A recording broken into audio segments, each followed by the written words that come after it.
Salve, salve você que está inscrito no canal História Agora do Procópio Silva. Hoje nós temos aquela aula especial que todo mundo quer, que é a Primeira Guerra Mundial. Agora você vai aprender de maneira clara, objetiva e direta as principais ideias desse grande conflito internacional que foi a Primeira Guerra Mundial, também chamada de a Grande Guerra. Vamos seguindo aqui, galera, inicialmente com o nosso contexto e os antecedentes que geraram aí a Primeira Guerra Mundial, né? Esse contexto e antecedentes, ele está muito ligado aos principais acontecimentos do século XIX, né? Por quê? Para a gente entender a Primeira Guerra Mundial, que foi de 1914 a 1918, a gente tem que compreender o século XIX. O que é que a gente tem de interessante no século XIX? O chamado imperialismo ou neocolonialismo, né? O imperialismo, o neocolonialismo foi um momento em que as potências industriais da Europa, elas lançaram, né, suas garras imperialistas em dois continentes, a África e a Ásia, na busca de matéria-prima e também de mercado consumidor. Guarda essa ideia que já já a gente retoma essa ideia do imperialismo. Nós temos também o contexto da Segunda Revolução Industrial, que foi no século XIX. Ou seja, quando a gente fala em ação imperialista, foi a ação das potências industriais europeias dentro do contexto da Segunda Revolução Industrial. Temos ainda o processo de unificação da Itália e da Alemanha, as chamadas unificações tardias que ocorreram na década de 70 do século XIX, e a Guerra Franco-Prussiana de 1871, e que essa Guerra Franco-Prussiana ela está também inserida dentro do contexto da unificação da Alemanha, ou seja, a Guerra Franco-Prussiana foi um conflito entre a França e a antiga Prússia, que hoje é a Alemanha. Foi uma guerra por disputas territoriais, tá certo? E nós temos ainda a famosa Belle Époque. O que foi a Belle Époque? Foi um momento de otimismo, de euforia que a Europa passou, principalmente na França, né? O recorte temporal da chamada Belle Époque vai do final da Guerra Franco-Prussiana, em 1871, até o início da Primeira Guerra Mundial. Ou seja, o momento de euforia, de otimismo, de boemia, de tecnologia foi encerrado com o conflito. É confuso assim, né? A Europa ela está em paz, ela está em euforia, está em otimismo, e esse otimismo ele foi encerrado com a Primeira Guerra Mundial. Então, a Belle Époque, né, o grande símbolo da Belle Époque vai ser a França. É por isso que dentro desse contexto aí da Belle Époque, né, nós vamos ter grandes acontecimentos da França que está ligado ao que? Olha só, a inauguração da Torre Eiffel em 1889. A Torre Eiffel ela vai representar essa ideia, né, da tecnologia, da modernidade, dessa euforia, né, que a França está passando no período. Apesar da França ela ser o grande símbolo, né, dessa Belle Époque, essa Belle Époque ela vai se expandir para o Reino Unido, para os Estados Unidos, e também vai ter influência dessa Belle Époque no Brasil. Nós vamos ter, olha só, o famoso Moulin Rouge. Era um cabaré que tinha na França, porque como você tem essa ideia da Belle Époque, né, a ideia da boemia, as pessoas vão para os bares beber, vão se divertir. Então você vai ter esse grande monumento também histórico que vai ser o Moulin Rouge, o cabaré que tinha lá na França. Então você vai ter essa ideia da Belle Époque, né? Então perceba como é a Europa, né? Tá um momento de euforia, todo mundo feliz, com tecnologia, com indústria automobilística que está bombando, eletricidade, essa euforia na Europa, que depois vai ser encerrada com a Primeira Guerra Mundial. Então, olha só, meu povo, nós temos aqui as causas da Primeira Guerra Mundial. Nós vamos ter aqui três grandes causas que vão gerar a Primeira Guerra Mundial, como as disputas imperialistas. Lembra que eu tinha citado dentro do nosso contexto o imperialismo, o neocolonialismo. Nós vamos ter os chamados nacionalismos exaltados, o sistema de alianças, e ainda vai ter a causa imediata da guerra, que vai ser o estopim da Primeira Guerra Mundial, que foi o assassinato do arquiduque austríaco Francisco Ferdinando. O que é que a gente vai fazer agora? Vou explicar para vocês cada detalhe desse. Eu vou explicar como que as disputas imperialistas geram a Primeira Guerra Mundial, como que os nacionalismos exaltados geram a Primeira Guerra Mundial e como que esse sistema de aliança também vai gerar a Primeira Guerra Mundial. Então vamos por partes, beleza? Vamos agora começar com as chamadas disputas imperialistas. Como eu estou colocando a ideia para vocês, estava existindo já uma tensão na Europa, né? Ou seja, você vai ter aquela ideia da Belle Époque, mas por trás desse momento de otimismo, de euforia que foi a Belle Époque, está ocorrendo uma série de tensões entre as chamadas potências imperialistas, né? Uma dessas tensões que ocorre na época é o chamado conflito anglo-germânico. anglo faz alusão à Inglaterra, germânico faz alusão à Alemanha. Esse conflito anglo-germânico, quando falo que conflito, não entenda uma guerra direta. Entenda conflito aqui, mas no sentido de uma tensão, um estresse, uma rivalidade que existe entre a Inglaterra e a Alemanha. E esse conflito anglo-germânico está associado ao quê? A industrialização da Alemanha estava representando uma ameaça para os ingleses e para os franceses. Isso por quê? Vamos voltar aqui para o nosso contexto, beleza? Eu estava explicando para vocês que nós vamos ter o processo de unificação da Itália e da Alemanha. E que essa unificação da Alemanha ocorreu em 1871, vai ser o momento final dessa unificação, que está ligado à Guerra Franco-Prussiana. Então, quando a Alemanha ela se unifica, ela vai investir pesadamente na sua indústria. E a Inglaterra, que ela era hegemônica nesse processo de industrialização, tem agora uma ameaça que é o quê? O crescimento da indústria da Alemanha. E esse crescimento da indústria da Alemanha, que vai rivalizar com os ingleses e com os franceses, está também ligada a essas disputas imperialistas por mercado na África e também na Ásia. Nós vamos ter o conflito franco-germânico, que vai envolver os franceses e os alemães. Lembrando mais uma vez, né? Não entenda conflito aqui no sentido somente de guerra, mas conflito no sentido de tensão, de estresse que está tendo, né? De rivalidade entre essas potências. E o conflito franco-germânico está ligado ao quê? A derrota na França na Guerra Franco-Prussiana. Então, lembrados que eu acabei de citar a Guerra Franco-Prussiana, que fez parte do processo de unificação da Alemanha.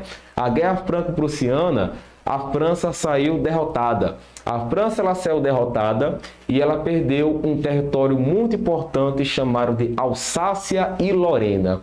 O fato da França ter perdido a região da Alsácia e Lorena, ela perdeu uma região muito importante em minérios. E como a gente está no contexto da segunda Revolução Industrial, que eu tinha acabado de mostrar para vocês, essa região era muito importante porque ela fornecia matéria-prima para a indústria. E ainda existia, né, uma tensão, uma rivalidade entre franceses e alemães pela disputa dos Marrocos, lá na África, é a chamada questão marroquina. Então, perceberam a tensão que está ocorrendo na época? Você já tem aqui um estresse entre a Inglaterra e a Alemanha. Existe também um estresse entre a França e a Alemanha. E essa derrota da França na Guerra Franco-Prussiana vai gerar o chamado revanchismo francês. O revanchismo francês vai ser também uma das causas da Primeira Guerra Mundial. Ou seja, o revanchismo francês é o sentimento, né, de vingança da França perante a Alemanha. Beleza? Vamos seguindo aqui, galera. Nós temos o conflito austro-sérvio. Quando eu falo em conflito austro-sérvio, estou fazendo alusão ao chamado Império Austro-Húngaro. Esse Império Austro-Húngaro não existe mais, ele foi fragmentado com o fim da Primeira Guerra Mundial pelo Tratado de Saint-Germain, mas o Império Austro-Húngaro ele era um grande império que existia no período. O Império Austro-Húngaro depois ele se fragmentou em Áustria e Hungria no final da Primeira Guerra Mundial. E você vai ter um conflito, né, que existe entre o Império Austro-Húngaro e a Sérvia. Esse conflito vai ser o quê? Uma disputa territorial pela região balcânica. Ou seja, isso aqui é o que nós chamamos de a questão balcânica, que vai ser também um dos motivos que vai gerar o estopim para a Primeira Guerra Mundial. Perceba o detalhe. A guerra ainda não começou. Esses conflitos que eu estou mostrando aqui ainda não é a Primeira Guerra Mundial. Estou mostrando como que essas disputas imperialistas, né, como que essas tensões entre as nações vai ter o estopim que gera a Primeira Guerra Mundial, beleza? Nós vamos ter também o conflito austro-russo, que vai envolver, né, uma rivalidade entre o Império Austro-Húngaro e a Rússia, que vai ser uma disputa comercial pela região balcânica. Perceba como a região balcânica ela está sendo disputada, né? Porque essa região balcânica ela está sendo disputada entre o Império Austro-Húngaro, os sérvios e também o Império Russo. E nós vamos ter o conflito russo-alemão, que vai ser uma disputa comercial pelo Império Otomano, que também o Império Otomano ele não existe mais. Então olha só como está tendo essa tensão, né? Vamos botar aqui para a gente entender uma ideia. Existe uma tensão entre ingleses e alemães, existe uma tensão entre franceses e alemães. Vocês estão percebendo como que essas tensões aqui vai configurar no sistema de alianças da Primeira Guerra Mundial? Lembre que no sistema de alianças você tinha o quê? A Tríplice Aliança e a Tríplice Entente. Quem fazia parte da Tríplice Entente? Franceses e ingleses. Quem fazia parte da Tríplice Aliança? a Alemanha e o Império Austro-Húngaro. E essa formação das alianças tem a ver justamente com isso aqui, com essas disputas imperialistas. Porque como os alemães eles são inimigos dos ingleses e dos franceses, obviamente ingleses e franceses vão se unir contra o inimigo comum que é a Alemanha. E ao mesmo tempo, nós vamos ter aqui o Império Austro-Húngaro, que ele vai ser aliado da Alemanha, beleza? E a Rússia, como também era inimiga da Alemanha, ela vai se juntar com quem? Com os franceses e com os ingleses. Parece uma coisa um pouco complicada, mas perceba que isso aqui vai ser importante para a gente entender o sistema de alianças da Primeira Guerra Mundial, ok? Vamos seguindo agora, galera, para uma outra causa da Primeira Guerra Mundial, que são chamados nacionalismos exaltados. Não existe nenhum problema em ter um sentimento nacionalista. O problema nesse contexto do século XIX, né, nessa transição do século XIX para o século XX, é porque esse nacionalismo é um nacionalismo radical, é um nacionalismo extremado, é um nacionalismo exaltado. Qual foi o problema? Quando uma nação ela se supervaloriza, ela passa a rejeitar as outras. Então você vai ter um sentimento nacionalista muito forte na Europa, de ingleses, de franceses, de alemães, os russos também, o Império Austro-Húngaro, e vai chegar um momento que essa vaidade nacionalista vai gerar a Primeira Guerra Mundial. Por quê? Como existe esse forte sentimento nacionalista, existe uma negação, né, da outra nação, eles passam a dizer o seguinte, ó, a melhor nação do mundo é a França. Aí chega a Alemanha, não, a melhor nação que tem é a Alemanha. Chega os ingleses, não, a melhor nação que tem é a Inglaterra, a Rússia, não, nós que somos os melhores. Então eles passam a disputar qual vai ser a melhor nação por meio da guerra. É por isso que a gente fala que a Primeira Guerra Mundial, ela foi a guerra desejada. A população europeia, as nações do período, elas queriam a Primeira Guerra Mundial para provar qual seria a nação superior. Parece uma coisa bem racional, né, a gente perceber isso hoje, mas era a mentalidade do período. Tanto é que quando a gente pega, né, jornais do período, quando começou a Primeira Guerra Mundial, a população da Europa vibrou quando começou a Primeira Guerra Mundial. Ou seja, começamos a guerra, porque era o momento do quê? De provar o nacionalismo. E até porque, quando começou a Primeira Guerra Mundial, a população achava, também as nações achavam, que a Primeira Guerra Mundial ela iria durar meses. Então, depois de meses, seria decidido, né, qual seria a melhor nação. Mas, na verdade, a Primeira Guerra Mundial ela durou 4 anos. Então, uma dessas ideias nacionalistas, né, extremadas que nós temos no período é o chamado pan-germanismo. Essa ideia de pan significa a união, né? Germânico vai fazer alusão aos alemães. Então, o pan-germanismo defendeu o quê? A união dos povos germânicos sob liderança da Alemanha e a ideia também de superioridade da raça alemã. Bota aqui umas aspas, né, nesse conceito de raça, porque nas ciências humanas esse conceito de raça é um conceito bem ultrapassado. O conceito que se utiliza hoje é o conceito de etnia, beleza? Mas eu estou usando aqui um conceito que era usado no período. Vocês estão percebendo a conexão disso aqui com a Alemanha nazista? Porque a Alemanha nazista vai usar justamente a ideia de que os alemães são a raça superior. Então, aquele discurso de superioridade da Alemanha nazista, o discurso de eugenia, ele não surgiu do nada. Ele não surgiu somente no momento que Hitler assume o poder. É um discurso que já está sendo construído no século XIX, dentro da lógica nacionalista do pan-germanismo. Aí nós temos aqui, meu povo, só para vocês perceberem, né, como essa ideia pan-germânica ela é muito forte. Aqui nós temos uma moeda alemã, que ela é do século XIX, né, de 1813, olha aqui a nossa data, e nós temos um guerreiro germânico, porque o nacionalismo da Alemanha, ele é forjado a partir do resgate do passado. E o passado dos alemães está ligado a quem? Aos povos bárbaros germânicos. Então são os bárbaros germânicos que vão dar origem aos alemães. E é assim que se constrói as identidades, é assim que se constrói o nacionalismo. O nacionalismo se constrói exaltando os feitos do passado. Por isso que a história ela tem um papel muito importante na construção do nacionalismo. Então todas as nações que têm um forte nacionalismo são nações que conseguem fazer uma clara construção do passado. E como o passado da Alemanha está ligado aos povos germânicos, então toda essa ideia nacionalista da Alemanha vai ter como um dos focos principais os povos germânicos. Então ele sempre mostra aquela ideia de que os guerreiros germânicos eles eram fortes, eram bravos, eram valentes, e daí que vai ser essa bravura também dos alemães. Aí nós vamos ter aqui o pan-eslavismo. Como a gente sabe, né, esse pan da ideia de união, e que seria a união dos povos eslavos. Os povos eslavos é a origem étnica dos russos e também de povos ali do leste europeu. Então a ideia do pan-eslavismo é o quê? Seria a proteção dos povos eslavos sobre o comando da Rússia. Vai ter a ideia da união dos povos eslavos. Quem também vai estar muito ligado a essa ideia do pan-eslavismo vai ser a Sérvia. A Sérvia, que eu tenho que mostrar para vocês que ela tem um estresse com o Império Austro-Húngaro, ela também faz parte dessa ideia do pan-eslavismo, até porque os sérvios também são povos de origem eslava, beleza? E nós vamos ter aqui o revanchismo francês, que a gente já sabe, né? O revanchismo francês vai ser a ideia de vingança, né? O sentimento de vingança da França perante a Alemanha por causa da derrota na Guerra Franco-Prussiana. E não esqueçam, na Guerra Franco-Prussiana, a França ela foi derrotada e ela perdeu também uma região muito importante de minérios que era chamada de Alsácia e Lorena. Olha aqui a nossa obra importantíssima, a paz armada, né? Parece uma ideia bem paradoxal, né? Todo mundo armado, mas em paz. Mas é justamente isso. Essa paz armada, ela representa o quê? A tensão que está existindo entre essas nações. Essas nações, como elas estão percebendo, né, esse estresse que está ocorrendo, elas começam a formar alianças, começam a se militarizar, já se preparando para uma guerra. Então não tem guerra, mas já está todo mundo aguardando a guerra. É a ideia que nós temos aqui da paz armada. E nós temos aqui, meu povo, uma imagem, né, que ela representa muito bem, eu gosto muito dessa imagem, porque ela representa muito bem a ideia da paz armada. Percebe que aqui nós temos as nações que vão estar envolvidas na Primeira Guerra Mundial, as nações que estão envolvidas nessas disputas imperialistas e as nações que estão envolvidas nesse sentimento nacionalista exacerbado, né? E essas nações, elas são representadas por animais, né?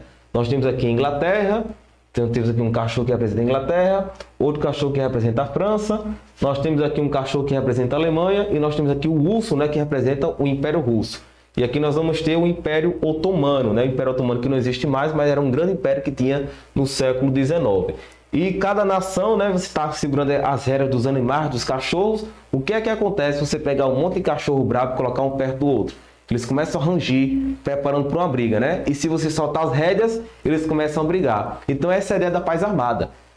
As nações estão rangindo, né, uma para as outras, esperando apenas um momento para quê? Para começar o conflito da Primeira Guerra Mundial, ou seja, as rédeas serem soltadas para começar o conflito. Então, galera, aqui nós temos outra causa que vai gerar a Primeira Guerra Mundial, que é o sistema de alianças. Como eu estava trabalhando com vocês a ideia, o erro de vocês é tentar decorar esse sistema de alianças. A Tríplice Aliança era composta pela Alemanha, o Império Austro-Húngaro e a Itália, e a Tríplice Entente composta pela França, Inglaterra e a Rússia. Na verdade, você vai entender agora, eu vou explicar para vocês como vocês vão entender, aprender o sistema de alianças. Lembra que eu disse para vocês que existia um estresse, uma rivalidade entre a Inglaterra e a Alemanha?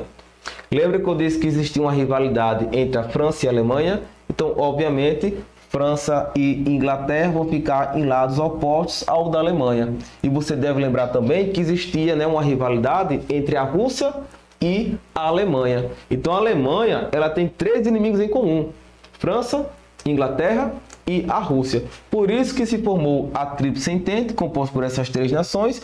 Do outro lado nós vamos ter a Tríplice Aliança, composta por quem? A Alemanha, o Império Austro-Húngaro e a Itália. E lembre-se, o Império Austro-Húngaro também tinha uma rivalidade com a Rússia. Então é assim que se formula, né, esse sistema de aliança. Então não decore, entenda como que se forma esse sistema de aliança. E nós temos aqui, meu povo, a causa imediata da Primeira Guerra Mundial, que foi o assassinato do arquiduque austríaco Francisco Ferdinando. Francisco Ferdinando, ele foi para Sarajevo, na Bósnia, propor a formação de uma tripla monarquia entre quem? Bósnia, Herzegovina e o Império Austro-Húngaro. Qual foi o problema disso? Se essa tripla monarquia ela fosse formada, isso ia bater de frente com os interesses da Sérvia. Por quê? A Sérvia que está ali na região balcânica, Bósnia também está ali na região balcânica. A Sérvia tinha um movimento nacionalista chamado de Grande Sérvia, que seria a ideia do quê? Da união dos povos eslavos que estavam ali na região balcânica. Então, foi que pensou a Sérvia? Se o Império Austro-Húngaro exercer sua influência na região balcânica, pode ser que o Império Austro-Húngaro depois anexe a Sérvia. Para que isso não ocorresse, o que foi que fez a Sérvia? Mandou assassinar o Francisco Ferdinando. Aí que vem um detalhe, né? Como já existia aquela tensão entre as nações que eu tinha mostrar para vocês, né? E já tinha formado esse sistema de alianças, eles já estavam se preparando e já estavam querendo a guerra, né? Lembra da paz armada, né? Tá ali todo mundo já se preparando, se militarizando, aguardando apenas o quê? Uma pequena faísca para começar o conflito. Essa faísca veio com o quê? Com o assassinato do arquiduque e do Império Austro-Húngaro, Francisco Ferdinando. Que foi que ocorreu? Olha só. Eu não coloquei aqui, mas a Sérvia, ela era aliada da Rússia, até porque eram povos de origem eslava, não é isso? Aí quando o imperador do Império Austro-Húngaro, Francisco Ferdinando, ele foi assassinado, a Áustria-Hungria declara guerra à Sérvia, que era amiga da Rússia. A Rússia declara guerra ao Império Austro-Húngaro e o sistema de aliança foi ativado e começou nesse sentido a Primeira Guerra Mundial. Você fala, Gil, só por causa disso, né, gerou essa tensão todinha da Primeira Guerra Mundial? Lembre-se do que eu disse. A Primeira Guerra Mundial, ela foi uma guerra desejada. Eles queriam apenas um motivo para começar o conflito. Se não fosse o assassinato do arquiduque Francisco Ferdinando, eles teriam encontrado um outro motivo para começar a Primeira Guerra Mundial, porque eles queriam a guerra. E aqui nós temos no povo as etapas da Primeira Guerra Mundial, né? Basicamente, a Primeira Guerra Mundial, ela vai ser dividida em dois momentos, né? Nós temos a guerra de movimento, que vai ser a movimentação das tropas. Uma marca muito importante dessa guerra de movimento foi a tentativa da Alemanha dominar a França. Foi uma tentativa, tá certo? A Alemanha não consegue dominar a França. A Alemanha só domina a França na Segunda Guerra Mundial. Não esqueçam disso, certo? Inclusive, nós temos um vídeo já no nosso canal sobre a Segunda Guerra Mundial. É só você dar uma olhada lá e você vai entender de maneira muito clara e objetiva o que foi a Segunda Guerra Mundial. Depois dessa guerra de movimento, nós temos agora, de fato, a carnificina da Primeira Guerra Mundial, que é a guerra de trincheiras, né? Então, nessa guerra de trincheiras, como vocês sabem, são aquelas valas cavadas. Você tinha, né, os soldados ficavam dentro dessas trincheiras. Do outro lado existia a trincheira inimiga e nas trincheiras tinha uma série de arames farpados e era tiro para tudo que era lado. Então, se um soldado ele cerca uma trincheira para ir para outra trincheira inimiga, ele era alvo fácil. Então, essa guerra de trincheira vai ser a grande quantidade de mortos que vai ter na Primeira Guerra Mundial, vai ser justamente nessa fase da guerra de trincheiras. E é na guerra de trincheiras que a Itália ela entra na guerra. Como a gente já viu, a Itália ela entrou na guerra ao lado de quem? Ao lado da Alemanha e do Império Austro-Húngaro, beleza? E nós vamos ter também os Estados Unidos, eles entraram na guerra. Por que que os americanos entraram na guerra? O papel americano até então era financiar a guerra com armamentos e mantimentos, principalmente para a Inglaterra. O que foi que aconteceu? A Alemanha foi e bombardeou navios americanos. Como a Alemanha bombardeou navios americanos, né, para cortar esse abastecimento para a Inglaterra, os Estados Unidos eles entraram aí na Primeira Guerra Mundial. Foi por isso que na época, né, o governo americano fez a grande propaganda, né, o tio Sam convocando, né, o cidadão americano a entrar na Primeira Guerra Mundial, né, o famoso I want you, né, eu quero você para as Forças Armadas Americanas, a coisa bem apelativa, né, eu quero você para as Forças Armadas dos Estados Unidos. E a entrada americana ela foi muito decisiva na Primeira Guerra Mundial. Porque com a entrada dos Estados Unidos, né, como eles vão entrar ao lado de quem? Da Entente, né? Os americanos entraram ao lado de quem? Da França, da Inglaterra e também da Rússia. E depois nós vamos ter nesse sentido a chamada derrota das potências centrais. Quem são as potências centrais? A Alemanha, o Império Austro-Húngaro e também a Itália. E lembrando que a Itália, ela fez a mesma coisa que fez na Segunda Guerra Mundial. Ela muda de lado. Então a Itália inicialmente ela está do lado da Alemanha, do Império Austro-Húngaro, depois ela muda de lado e passa a lutar ao lado da França, da Inglaterra, dos Estados Unidos e da Rússia. Aí nós temos aqui um pouco da geografia, né, da Primeira Guerra Mundial. Perceba as potências que estão envolvidas, né? Vamos dar uma ampliada aqui no nosso mapinha, só para a gente entender um pouco aqui dessa dinâmica, beleza? Olha só. Aqui nós temos a Alemanha, nós temos o Império Austro-Húngaro, que depois ele se fragmentou, né? A Alemanha e o Império Austro-Húngaro eram aliados. Depois nós vamos ter aqui a Itália, que vai se aliar, né? Temos do outro lado da França, que estava do lado da Inglaterra. E do outro lado aqui nós temos o Império Russo, que também era aliado da França e também do Reino Unido. Aqui nós temos a chamada região balcânica, né?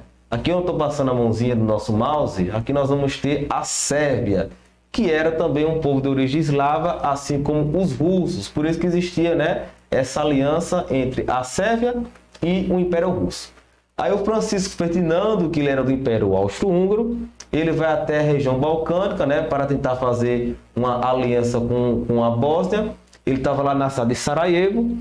Se o Império Austro-Húngaro tivesse a sua expansão para a região balcânica, isso iria atingir os interesses da Sérvia, que poderia ser que o Império Austro-Húngaro depois dominasse a Sérvia. Então, um grupo nacionalista, né, chamado União ou Morte, né, lá da Sérvia, manda matar o Francisco Ferdinando. Francisco Ferdinando declara guerra à Sérvia. A Rússia, como era amiga da Sérvia, declara guerra ao Império Austro-Húngaro, e assim vai começar, nesse sentido, a Primeira Guerra Mundial, beleza? Aí nós temos aqui algumas imagens do período muito marcantes, né? A confecção de armamentos feito por quem? Por mulheres. Por que você vai encontrar mulheres na indústria bélica? Porque os homens são soldados, né? Os homens estão em campo de batalha. E a indústria precisava de quê? De armamentos. Por isso que você vai ter muitas fotografias na época, né? Representando as mulheres na indústria bélica. Nós temos aqui, né, a imagem das guerras de trincheiras. Como eu estava colocando para vocês, você vai ter esses buracos, essas valas que são cavadas. Percebo que a rotina da trincheira era uma rotina nada agradável, né? Era fezes, urinas, pessoas mortas nas trincheiras. Percebo que esses soldados aqui, dentro da trincheira, estão com máscaras, né? São máscaras para se proteger dos gases letais. E os gases letais, eles são muito utilizados aí na Primeira Guerra Mundial. Por isso que depois vai ter um acordo entre as nações para não usar mais gases letais, do horror que era você ser atingido por um gás letal. E nós temos aqui, meu povo, os tratados de paz da Primeira Guerra Mundial. Como a gente sabe, né, as potências centrais foram derrotadas, no caso do Império Austro-Húngaro, a Alemanha foram derrotadas. E dentro desses tratados de paz, nós vamos ter os 14 pontos de Wilson. Quem era o Wilson? Woodrow Wilson, o presidente dos Estados Unidos. Dentro dos 14 pontos de Wilson, nós temos aqui 3 importantes. A independência da Bélgica. Lembrando que eu disse para vocês, né, que a Alemanha tentou dominar a França. Para a Alemanha tentar dominar a França, passou pela Bélgica. Então a Alemanha domina a Bélgica, mas não consegue dominar a França. E os 14 pontos de Wilson vai determinar o quê? A independência da Bélgica. E foi criado também um organismo que tinha a função de garantir a paz mundial. É a ONU? Não, galera. É a Liga das Nações, também chamada de Sociedade das Nações. Aqui, digamos, é o embrião da futura ONU, beleza? A Liga das Nações, ela tem a função de garantir a paz mundial, mas não garantiu, né? Como a gente sabe muito bem, depois teve a Segunda Guerra Mundial. Por isso que a Liga das Nações ela foi extinta e em substituição surgiu a Organização das Nações Unidas, a ONU. E vai determinar também, né, a autodeterminação dos povos, ou seja, a independência dos povos, beleza? Aqui são os principais elementos dos 14 pontos de Wilson. Nós vamos ter, e isso aqui é importante, não esqueça aqui, beleza? O Tratado de Versalhes. O Tratado de Versalhes ele é muito importante para a gente entender a Segunda Guerra Mundial. Vou explicar por quê. O Tratado de Versalhes, a ideia dele era punir a Alemanha. Então a Alemanha ela foi acusada de ter gerado a Primeira Guerra Mundial. Você fala, mas não foi a Alemanha diretamente, né? Porque não teve aquela questão do Império Austro-Húngaro com a Sérvia e o assassinato do Francisco Ferdinando. Mas entendo o que eu disse. A intenção do Tratado de Versalhes era punir a Alemanha. Por isso que eles vão dizer que a Alemanha foi quem gerou a Primeira Guerra Mundial. Então, como a Alemanha ela tinha que ser punida, né? O Tratado de Versalhes ele foi organizado principalmente pelos franceses, os ingleses e também os americanos. O que é que vai determinar esse tratado? A Alsácia-Lorena foi devolvida para a França. Lembro da Guerra Franco-Prussiana. Guerra Franco-Prussiana foi um conflito entre os franceses e os alemães, né? Aí a França perde o conflito e perdeu a região da Alsácia-Lorena para a Alemanha. E agora o Tratado de Versalhes devolve a Alsácia-Lorena para a França. A Alemanha teve que indenizar as potências vencedoras e a Alemanha teve que reduzir o seu poderio militar. Isso aqui, galera, foi um soco no orgulho da Alemanha. E vai ser justamente o Tratado de Versalhes que vai gerar o chamado revanchismo alemão, que vai ser um dos fatores que gera a Segunda Guerra Mundial. Por isso a importância da gente entender o Tratado de Versalhes. Não esqueçam, o Tratado de Versalhes vai gerar o revanchismo alemão, que vai ser um dos fatores da Segunda Guerra Mundial. É só você assistir lá no nosso canal a nossa aula sobre Segunda Guerra Mundial. E nós vamos ter aqui, galera, o Tratado de Saint-Germain. O Tratado de Saint-Germain fragmentou o Império Austro-Húngaro. O Império Austro-Húngaro teve seu fim e surgiu nesse sentido Áustria e Hungria. E aqui nós temos, povo, algumas imagens, né? Alguns efeitos, né, da Primeira Guerra Mundial. Essa imagem aqui se chama de Pirâmide da Morte. Se você prestar atenção, a Pirâmide da Morte é o quê? Nós temos, olha só, deixa eu botar aqui.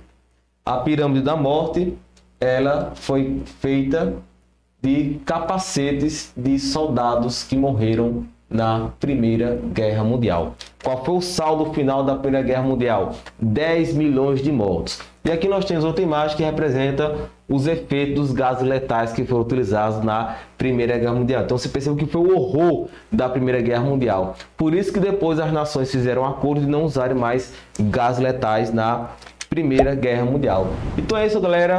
Ficamos por aqui. Espero que você tenha gostado da nossa aula sobre Primeira Guerra Mundial. Já sabe, né? Se inscreve no nosso canal, ativa o sininho, curte e compartilha. Aguardo vocês na nossa próxima aula. Valeu, galera. Tchau, tchau.